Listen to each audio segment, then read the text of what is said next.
گھر کا ماحول۔ ایک تعلیم یافتہ مسلمان سے ملاقات ہوئی۔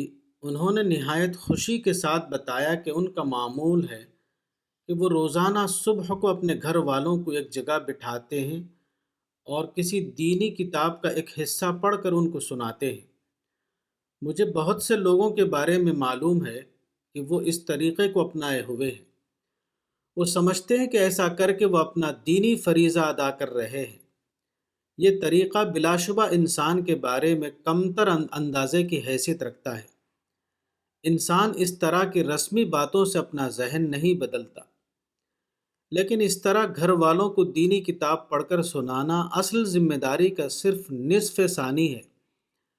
اصل ذمہ داری کی نسبت سے نصف اول یہ ہے کہ گھر کے اندر موافق دین ماحول بنایا جائے۔ اگر گھر کے اندر موافق ماحول نہ ہو تو اس طرح کتاب پڑھ کر سنانے سے مطلوب نتیجہ حاصل نہ ہوگا۔ لوگوں کا حال یہ ہے کہ ان کے گھر میں پوری طرح دنیا دارانہ ماحول ہوتا ہے۔ گھر کے اندر دوسروں کے خلاف شکایت کی باتیں ہوتی ہیں۔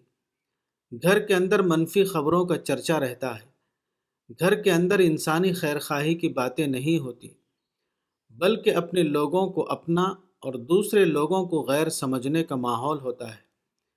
گھر کے اندر جن باتوں کا چرچا ہوتا ہے وہ ہیں کھانا کپڑا، روپیہ پیسہ، بزنس اور جاب وغیرہ۔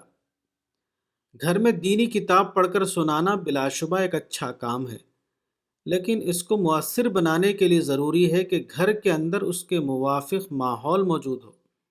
کتاب پڑھنے سے پہلے اور کتاب پڑھنے کے بعد گھر کے اندر وہی ماحول ہو جو کتاب میں بتایا گیا ہے۔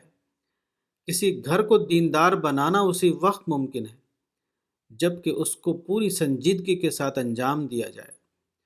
گھر کا ماحول موافق دین بنائے بغیر گھر کے اندر دینی کتاب پڑھ کر سنانا گویا ہاتھی کے دم میں پتنگ باندھنا ہے۔ اس طرح کے کسی عمل سے گھر کے سرپرستوں کی ذمہ داری ادا نہیں ہو سکتی۔ کتاب تربیت اولاد، مولانا وحید الدین خان، صفحہ نمبر 15۔